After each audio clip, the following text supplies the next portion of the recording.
Little 4,200 pound J Feather 23B just came in here at Haylets. This is the longest consecutively produced hybrid down at Jayco. Still produced today, called the X23B, but still the same thing. They just put an X in all their expandables because they're extreme and exciting, I suppose. This is built on a different type of chassis. It's a huck-bolted aircraft style chassis. It's very lightweight, yet very strong, and that complements the fully laminated shell of the trailer. Even the sidewalls of the slide outs, the roof, and the floor, fully laminated for structural integrity. All aluminum framed. Little outside utility shower here. This thing's in excellent shape. This is owned by an older fella who really enjoyed it, had no plans on getting rid of it, and then just simply due to health issues, even though setting up a hybrid is a lot easier than a pop-up, it just became too much for him. And he sadly had some bad experiences dealing with salesmen at a few other places. He called and actually talked to me for about a half hour. 2 days later, he's hitched up, heading home with his new Jayco. Pretty nice. It's nice to see good things come together.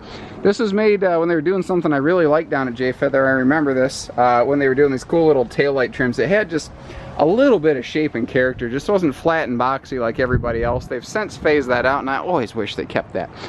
Push button power awning on here, which was an option at the time. There's not a grill included with this camper, though it does have a perfect little grilling station with a hookup down there. And he did put the bigger entry handle on here for just easy come and go as well. Stepping inside, the flooring is going to look all but new inside of here due to the fact that he had a big like residential piece of carpet with some padding under it that they walked on. So most of the time you didn't see the you know, linoleum floor. It was all covered up, so this hasn't had a lot of foot traffic. The sofa here slides out, and that does have storage above, so that gives us a nice big wide open living space here, as you can see, and it's carpetless, so man is it easy to clean. And again, very well put together. The front U-dinette here has, you see that big storage drawer down there with that blue blanket sticking out of it. That opens way, way farther. I just had it there for demonstrational purposes. Obviously, there's a freestanding table that goes with that you can either fold down to use as bunk space here, an extra sleeper, or that table can swing over in front of the sofa for dining table use here. And when you're sitting on your sofa, you're at Boardwalk and Park Place. Previous owners even installed a flat screen TV, and hey, they even left it installed. How about that? They did a nice job keeping all the cables wrapped up. So I mean, if somebody takes this kind of care and attention on all of the cables for their TV, imagine what they do on the stuff that actually matters. He was a good guy, you know. So the TV can move around, it can face the front dinette, it can go anywhere you want.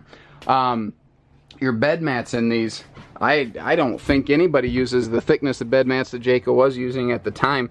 The stuff they use today is pretty comparable. It's still not quite that heavy duty.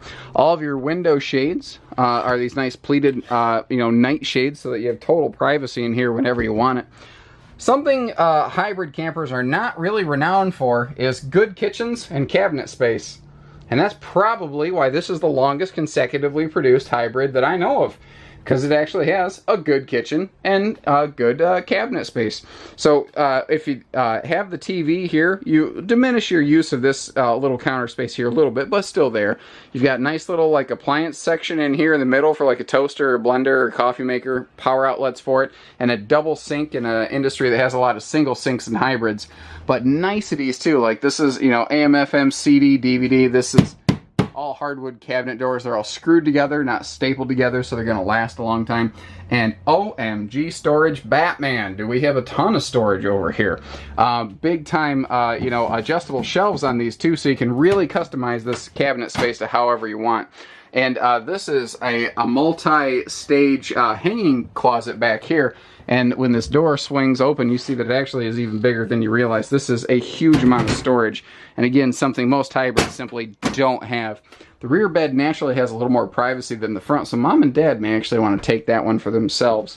Looking over here, pretty, you know, standard refrigerator size and everything. Well, not true, actually, now that I think about it. Standard for this floor plan, but a lot of hybrids actually have a 5 cubic foot refrigerator freezer. This is a 6. What that means in English is that this has a separate freezer and fridge instead of being all jammed into one. Pretty normal bathroom and shower complement here, though you do have both a skylight and the larger Max Air style power vent fan. So you're going to get a couple niceties in here as well. and apparently a fully stocked first aid kit. I hope you never need that. Give us a call. Learn more. This is in sharp shape, folks. 800-256-5196. Haylet RV of Coldwater, Michigan. Hitching, pieces, parts, financing, delivery, package deals with trucks or trucks alone, whatever you need, we've got it all in one easy place. All we need is a phone call. We'll get you camping. Take care, guys. Have fun. Happy camping.